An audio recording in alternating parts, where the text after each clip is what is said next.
Hello students, today we are going to continue our third chapter that is electrochemistry. आज का topic है metallic and electrolytic conductance. तो हमें पता है सारे सब्सटेंसेस इलेक्ट्रिक करंट को कंडक्ट नहीं करते, सब में से इलेक्ट्रिक करंट पास नहीं होता। वो सब्सटेंसेस जो अपने अंदर से इलेक्ट्रिक करंट को पास होने देते हैं they are termed as conductors. Conductors बोलते हैं हम उनको जिसमें से इलेक्ट्रिक करंट पास होता है। ठीक है, बेस्ट कंडक्टर्स हमारे मेटल्स होते हैं जैसे कि कॉपर हो गया, जैसे कि सिल्वर हो गया, ठीक है, टिन वगैरह बहुत सारे होते हैं मेटल्स। दूसरी तरफ वो सब्सटेंसेस जिसमें से इलेक्ट्रिक करंट पास नहीं होता उन्हें या तो नॉन कंडक्टर्स बोलते हैं या फिर उनके लिए एक टर्म है इंसुलेटर्स। ठीक है, इंसुलेटर्स बोलते हैं। इंसुलेटर्स क्या हो सकते हैं जिसमें से करंट पास नहीं होता? ये रबर हो सकता है, ग्लास हो सकता है, सेरामिक्स हो सकता है। सेरामिक्स जैसे कि हम कप्स वगैरह होते हैं जो चीनी मिट्टी वगैरह के, वो सेरामिक के अंदर इंक्लूड होते हैं। जो चीनी मिट्टी के बर्तन होते हैं, चीनी बर्तन होते हैं, वो सारे सारे सेरामिक्स होते हैं। सेरामिक्स हो गए। वुड जो लकड़ी होती है, ड्राई वुड, वैक्स वगैरह होते हैं, दे आर ऑल इंसुलेटर्स। ठीक है, तो हमें कंडक्टर्स और इंसुलेटर का तो पता ही है। अब टाइप्स ऑफ कंडक्टर्स। कंडक्टर्स के अलग अलग टाइप्स क्या हैं? कंडक्टर्स के दो टाइप होते हैं, एक तो होता है मेटेलिक कंडक्टर्स, एक होते हैं इलेक्ट्रोलाइटिक कंडक्टर्स। ठीक है, first is metallic conductors and second one is electrolytic conductors. तो जो मेटेलिक कंडक्टर्स है उसके बारे में हम पहले पढ़ते हैं। मेटेलिक कंडक्शन जो है वो किसी वजह से होती है, मेटेलिक कंडक्टर्स। इनके लिए एक और नाम है, इनको हम इलेक्ट्रॉनिक कंडक्टर्स भी बोलते हैं, क्योंकि जो भी कंडक्शन होती है इलेक्ट्रिसिटी की, मान लो करंट की, तो वो किसकी वजह से होती है? इलेक्ट्रॉन्स की वजह से होती है, इसीलिए इन्हें इलेक्ट्रॉनिक कंडक्टर्स बोला जाता है। तो मेटेलिक कंडक्टर्स ऐसे मेटेलिक सब्सटेंसेस होते हैं जो अपने अंदर से इलेक्ट्रिसिटी को पास होने देते हैं। ठीक है, लेकिन उनके अंदर खुद के अंदर कोई केमिकल चेंज नहीं आता। देखा होगा मेटल्स की जो तारें होती हैं, ठीक है, तारें जो होती हैं, वायर्स जो होती हैं, वो मेटल से बनी होती है। जब भी उनमें से करंट पास होता है, सप्लाई ऑन होती है, लेकिन बाद में जब उनमें सप्लाई पास नहीं हो रही होती, इलेक्ट्रिसिटी पास नहीं हो रही होती, तो क्या उनके अंदर कोई चेंज आ जाता है? नहीं आता। ठीक है, तो metallic substances are those substances which allow the electricity to pass through them without undergoing any chemical change. Okay, metals हो गए, उनके अलॉयज हो गए, वो बहुत ज़्यादा उनकी लार्ज कंडक्टिविटी होती है और इसीलिए उन्हें बोलते हैं कंडक्टर्स। ठीक है, इसमें कौन आ जाएंगे? मेटल्स आ जाएंगे और उनके अलॉयज आ जाएंगे। एग्जाम्पल क्या हो जाएगा? एग्जाम्पल मेटल्स के होते हैं, कॉपर हो गया, सिल्वर हो गया, ठीक है, जो ऊपर बताए थे मैंने। अब मेटेलिक कंडक्टर्स के अंदर जो इलेक्ट्रिक करंट फ्लो करता है वो फ्लो ऑफ इलेक्ट्रॉन्स की वजह से होता है। ठीक है, इनके अंदर इलेक्ट्रॉन का फ्लो होता है। मैंने आपको सॉलिड स्टेट के अंदर बताया था मेटेलिक सॉलिड का कैसा स्ट्रक्चर होता है। कर्नल्स होते हैं और इलेक्ट्रॉन क्लाउड की फॉर्म में फ्लो कर रहे होते हैं उसके अंदर। ठीक है, तो ये इनमें इलेक्ट्रॉन का फ्लो होता रहता है, ठीक है, मेटल एटम्स के अंदर, तो इसकी वजह से मेटेलिक कंडक्शन होती है। अब जो इलेक्ट्रिकल कंडक्टेंस मेटल्स के थ्रू, उसी ही हम बोलते हैं मेटेलिक कंडक्टर्स। ठीक है, या फिर मेटेलिक कंडक्टेंस या फिर इलेक्ट्रॉनिक कंडक्टेंस। ठीक है, तो कोई पूछ ले इलेक्ट्रॉनिक कंडक्टेंस क्या है? It is electrical conductance through metals is called metallic conductance और इलेक्ट्रॉनिक कंडक्टेंस। ये जो इलेक्ट्रॉनिक कंडक्टेंस है ये कुछ फैक्टर्स पे डिपेंड करती है। ठीक है, सबसे पहले तो जो नेचर क्या है, नेचर क्या है मेटल का और स्ट्रक्चर क्या है मेटल का, nature and structure of metal. Second one है कि जो मेटल है, मेटल में क्या होंगे? एटम होंगे, एटम के अंदर क्या होंगे? वैलेंस शेल होंगे, वैलेंस शेल में इलेक्ट्रॉन होंगे, बिल्कुल बाहर वाली शेल में। तो it depends on number of valence electrons पर एटम, इलेक्ट्रॉन्स पर एटम। थर्डली हम क्या बोल सकते हैं? ये डिपेंड करता है मेटल की डेंसिटी के ऊपर, the density of metal. Fourth हम बोल सकते हैं ये किसके ऊपर डिपेंड करता है? टेम्परेचर के ऊपर। एक चीज़ हमें ध्यान रखनी है, जैसे ही हम टेम्परेचर को इंक्रीज़ करते हैं वैसे वैसे ही जैसे जैसे हम टेम्परेचर को इंक्रीज़ करेंगे ये मेटेलिक कंडक्टेंस जो है वो डिक्रीज़ हो जाएगी। अब ऐसा क्यों होता है ये हम जब पूरा टॉपिक कर लेंगे तब हम उसके बाद में हमें ये समझ आएगा। ठीक है, अभी के लिए इतना मानो, जैसे जैसे टेम्परेचर इंक्रीज़ होता है ये जो मेटेलिक कंडक्टेंस होती है ये डिक्रीज़ हो जाती है। ठीक है, इस पॉइंट को आपने लर्न करना है एक बार के लिए। अब क्योंकि मेटल के अंदर इलेक्ट्रॉन्स होते हैं और जब भी हम टेम्परेचर वगैरह देते हैं मान लो, या फिर कुछ भी उन्हें एनर्जी मिलती है, तो वो एक एंड से दूसरे एंड तक मूव करते रहते हैं। तो इसीलिए हम बोल सकते हैं कि जो मेटलिक कंडक्टर है उसकी कंपोजिशन अनचेंज्ड रहती है, उसमें कोई चेंज आता नहीं है। कुछ नॉन मेटल्स हैं जैसे कि कार्बन ब्लैक हो गया, ग्रेफाइट हो गया, और कुछ ऑर्गेनिक पॉलीमर्स हैं वो भी इलेक्ट्रॉनिकली कंडक्टिंग होते हैं, ठीक है। लेकिन मेनली हमें यहाँ पे मेटलिक कंडक्टर्स और इलेक्ट्रोलाइटिक कंडक्टर्स के बारे में पढ़ना है। अभी हम पढ़ेंगे इलेक्ट्रोलाइटिक कंडक्टर्स के बारे में। Now second type is electrolytes और इलेक्ट्रोलाइटिक कंडक्टर्स। आपने इलेक्ट्रोलाइट के बारे में पता होगा आप लोगों को। इलेक्ट्रोलाइट ऐसे सब्सटेंसेस होते हैं जो इलेक्ट्रिसिटी को अपने अंदर से तब पास होने देते हैं जब या तो वो मोल्टन स्टेट में, मोल्टन मतलब या तो हम उसको मेल्ट कर लेते हैं, या फिर हम उनका एक्वस सॉल्यूशन अगर बनाते हैं, तब जाके उसके अंदर से इलेक्ट्रिसिटी का फ्लो होगा, ठीक है। और ये केमिकल डिकम्पोजिशन हो जाती है, ठीक है। जब भी कंडक्शन ऑफ इलेक्ट्रिसिटी होता है they undergo chemical decomposition. Examples क्या हो जाएंगे, जो एसिड्स होते हैं, बेसिस होते हैं, सोल्ट्स होते हैं, ये सारे के सारे दे ऑल आर इलेक्ट्रोलाइट्स, ठीक है। अब सबसे कॉमन एग्जांपल अगर मैं बोलूँ ना इलेक्ट्रोलाइट का, तो वो है हमारा टेबल सोल्ट NaCl, ठीक है। NaCl किस में डिसोसिएट होता है, Na पॉजिटिव और Cl नेगेटिव के अंदर। तो अगर हम इसको सॉलिड स्टेट में लेते हैं तो वो NaCl है, NaCl का क्रिस्टल है वो।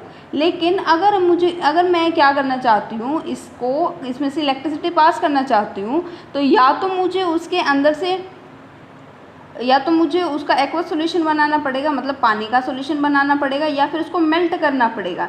दोनों ही केसेस में इसके जो Na पॉजिटिव और Cl नेगेटिव आयंस हैं वो फ्री हो जाएंगे, और जब आयंस का फ्लो होगा तो उसमें से इलेक्ट्रिक करंट पास हो सकता है, ठीक है।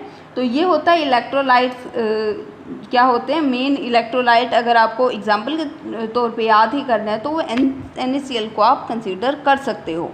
ये एक बहुत इंपॉर्टेंट क्वेश्चन भी होता है कि जो NaCl है वो जो मतलब टेबल सोल्ट होता है वो सॉलिड स्टेट के अंदर इलेक्ट्रिसिटी को कंडक्ट नहीं करता, लेकिन या तो मोल्टन के अंदर करता है या फिर वो करता है उसके एक्वस सॉल्यूशन के अंदर।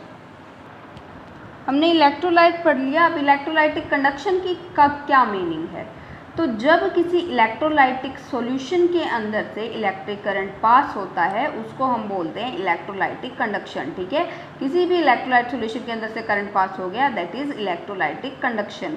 इस टाइप की कंडक्शन के अंदर जो चार्ज है वो charge is carried by ions हम बोल सकते हैं।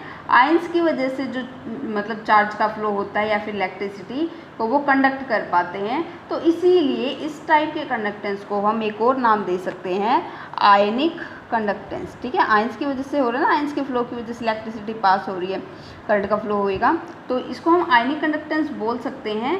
तो ये जो कंडक्शन है, जब तक आयंस फ्री नहीं होंगे तब तक कंडक्शन नहीं होगा, ठीक है। इसीलिए ये सब्सटेंसेस अपने सॉलिड स्टेट के अंदर इलेक्ट्रिसिटी कंडक्ट नहीं करते, लेकिन अपने मोल्टन स्टेट के अंदर या फिर अगर हम उसका एक्वस सॉल्यूशन बना लें, पानी के अंदर सॉल्यूशन बना लें, तो इनके अंदर जो आयंस की मूवमेंट है वो फ्री हो जाती है, ठीक है। फ्री मूवमेंट ऑफ आयंस, जिसकी वजह से ये कंडक्टर्स कहलाते हैं, ठीक है। ये तो थे कंडक्टर्स। अभी है ये तो थे हमारे क्या थे, इलेक्ट्रोलाइट्स मैंने बताया। अब एक और चीज़ होती है नॉन इलेक्ट्रोलाइट्स। वो क्या चीज़ होती है, ऐसे सब्सटेंसेस जो इलेक्ट्रिसिटी को ना तो मोल्टन स्टेट के अंदर कैरी करें, ठीक है, ना तो कंडक्ट करें इलेक्ट्रिसिटी को उनके मोल्टन स्टेट में, मतलब पिघली हुई स्टेट में, लिक्विड स्टेट में, या फिर अगर हम उनका एक्वस सॉल्यूशन भी बना देते हैं तब भी वो इलेक्ट्रिसिटी को कंडक्ट नहीं करते। ऐसे सब्सटेंसेस को हम बोलते हैं they are non electrolytes, okay. Example क्या हो जाएंगे, शुगर हो जाएगी, ग्लूकोज हो जाएगा, इथाइल अल्कोहल जो होता है, ठीक है, यूरिया जो होता है, वो सारे के सारे एग्जाम्पल हो जाएंगे नॉन इलेक्ट्रोलाइट्स के, ओके। तो अभी हमें क्लासिफिकेशन देखनी है इलेक्ट्रोलाइट्स की। जो इलेक्ट्रोलाइट्स होते हैं हमारे, ये आप लोगों ने इक्विलिब्रियम नाम के चैप्टर के अंदर पढ़ा होगा, आई एम श्योर 11th के अंदर, लेकिन नहीं पढ़ा है तो भी अभी मैं बता सकती हूँ यहाँ पे। जो इलेक्ट्रोलाइट्स होते हैं they are of 2 types. First is strong electrolyte and second one is weak electrolyte, weak electrolyte। अब strong क्यों है, अब हमें पता है ये आयंस डिसोसिएट हुए हैं सॉल्यूशन के अंदर, जब ये आयंस डिसोसिएट हुए हैं तभी तो उसमें से इलेक्ट्रिसिटी पास हुई है, ठीक है। तो ऐसे इलेक्ट्रोलाइट्स जो कम्प्लीटली डिसोसिएट हो जाते हैं आयंस के अंदर, अगर हम उनका सॉल्यूशन बनाए तो दे आर स्ट्रॉन्ग इलेक्ट्रोलाइट्स, ठीक है। The electrolytes which are almost completely dissociated into ions in solution are called strong electrolytes. Example के लिए हम बोल सकते हैं जो NaCl होता है, KCl होता है, HCl होता है, सोडियम हाइड्रोक्साइड होता है, ये सारे के सारे जो हैं स्ट्रॉन्ग इलेक्ट्रोलाइट्स है। अगर मैं इसका सॉल्यूशन बनाऊं या फिर इसके आयंस को फ्री करूं वोल्टन स्टेट के अंदर तो ये Na पॉजिटिव और Cl नेगेटिव में कन्वर्ट होगा। It will convert into K positive and Cl negative, HCl will get converted into H positive and Cl negative and this will be Na positive and OH negative. तो हम देख सकते हैं कि जो पूरा का पूरा इलेक्ट्रोलाइट है ना, उसने पूरे का पूरे टूट के एक तो पॉजिटिव आयन दे दिया, एक नेगेटिव आयन दे दिया। ऐसा नहीं है 2-3 आयन्स एक साथ में चिपके हुए हैं, ठीक है। अब ये वीक इलेक्ट्रोलाइट्स, वीक इलेक्ट्रोलाइट मतलब यहाँ से हो जाएगा ऐसे इलेक्ट्रोलाइट जो आयनाइज नहीं होते कम्प्लीटली सॉल्यूशन के अंदर, तो उनको हम बोलते हैं वीक इलेक्ट्रोलाइट्स, ठीक है। मतलब कम्प्लीटली डिसोसिएट नहीं होते। इसका बहुत सबसे अच्छा एग्जांपल है एसिटिक एसिड जो हमारा होता है CH3COOH, ठीक है। अब देखो यहाँ पे HCl के लिए मैं बोल सकती थी एक H पॉजिटिव था तो एक ही H पॉजिटिव यहाँ पे डिसोसिएट हो गया है, लेकिन यहाँ पे जब मैं इसको डिसोसिएट करने की कोशिश करती हूँ, इसका सॉल्यूशन बनाऊंगी तो it will dissociate into CH3CO negative plus H positive, ठीक है। मतलब ऐसा नहीं है 4 हाइड्रोजन दिख रहे हैं चारों के चारों पॉजिटिव की फॉर्म में आ गए हैं, ऐसा नहीं होता, ठीक है। तो इसका मतलब क्या है, ये कम्प्लीटली डिसोसिएट नहीं हुआ, एक बड़ी सारी यूनिट अलग और एक छोटी यूनिट अलग हो गई है, ठीक है। तो ऐसे इलेक्ट्रोलाइट्स को हम बोलते हैं वीक इलेक्ट्रोलाइट्स। और एग्जाम्पल होते हैं H2CO3 जो होता है, H3BO3, HCN जो होता है, ठीक है, HgCl2, NH4OH बोल सकते हैं हम। तो they all are examples of weak electrolytes, ठीक है। तो वीक इलेक्ट्रोलाइट्स के केस में एक इक्विलिब्रियम बन जाता है कि इलेक्ट्रोलाइट कितना टूटा है और कितना अनआयनाइज्ड रहा है, ठीक है। उसके बीच में एक इक्विलिब्रियम आ जाएगा, उसके बाद बाकी का इलेक्ट्रोलाइट टूटता नहीं है, ठीक है। तो हम बोल सकते हैं कि इस केस में हम क्या देखते हैं, डिग्री ऑफ आयनाइजेशन या फिर डिग्री ऑफ डिसोसिएशन देखते हैं कि हमने कितना टोटल लिया था उसमें कितना जाके टूट गया है, तो उसको हम देखते हैं डिग्री ऑफ डिसोसिएशन के तौर पे। तो यहाँ देखिए आप लोग, मैंने बताया डिग्री ऑफ वीक इलेक्ट्रोलाइट्स के केस में हम देखते हैं, अगर हमें देखना है कि कौन कितना स्ट्रॉन्ग है कितना वीक है, तो हम देखते हैं DOD, that is degree of ionization या फिर डिग्री ऑफ डिसोसिएशन हम बोल सकते हैं, ठीक है। डिसोसिएशन लिख लेना आप लोग, डिग्री ऑफ डिसोसिएशन।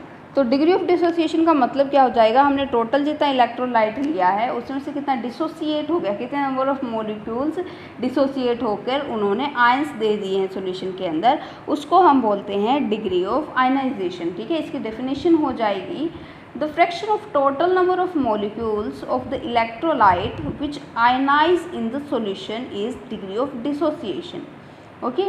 जनरली इसको हम रिप्रेजेंट करते हैं अल्फ़ा से, आपने देखा होगा ये अल्फ़ा से इसको रिप्रेजेंट करते हैं, ठीक है। स्ट्रॉन्ग इलेक्ट्रोलाइट्स के लिए ये अल्फ़ा की वैल्यू होती है, स्ट्रॉन्ग इलेक्ट्रोलाइट्स के लिए alpha is almost equal to 1। क्यों, देखो मान लो 100 लिए, 100 में से 100 ही क्या हो गए, डिसोसिएट हो गए, तो इसकी वैल्यू क्या हो जाएगी, अल्फ़ा की वैल्यू हो जाएगी 1। लेकिन जो वीक इलेक्ट्रोलाइट्स होते हैं ना, उसमें वे हमेशा ये 1 से कम ही होती है इसकी वैल्यू। एग्जाम्पल के लिए मैं बोल दूँ 100 मैंने लिया था, ठीक है, इलेक्ट्रोलाइट मैंने वीक इलेक्ट्रोलाइट लिया, 100 अमाउंट लिया उसका, उसमें से 50 ही डिसोसिएट हुए, तो ये अल्फ़ा की वैल्यू क्या आ गई बताओ, 1/2, हाफ आ गई ना, तो ये 1 से तो कम ही है। तो इसका मतलब जो वीक इलेक्ट्रोलाइट्स होते हैं उसके लिए डिग्री ऑफ डिसोसिएशन की वैल्यू होती है <1 और स्ट्रॉन्ग इलेक्ट्रोलाइट्स के लिए इसकी अप्रोक्सीमेटली इक्वल टू होती है 1, ठीक है। तो डिग्री ऑफ डिसोसिएशन से हमें पता चल जाएगा कोई भी एसिड बेस सोल्ट या फिर कोई भी जो इलेक्ट्रोलाइट है वो स्ट्रॉन्ग है या फिर वो वीक है, ठीक है। इसके बाद जो हमारा टॉपिक है that is factors affecting electrical conductivity of electrolytic solution, मतलब इलेक्ट्रोलाइटिक सॉल्यूशन की कंडक्टिविटी को कौन कौन से फैक्टर्स अफेक्ट करेंगे, इसको हम कल पढ़ेंगे क्योंकि बड़ा ही वास्ट टॉपिक है, इसको एक एक पॉइंट के थ्रू हमें समझाना पड़ेगा।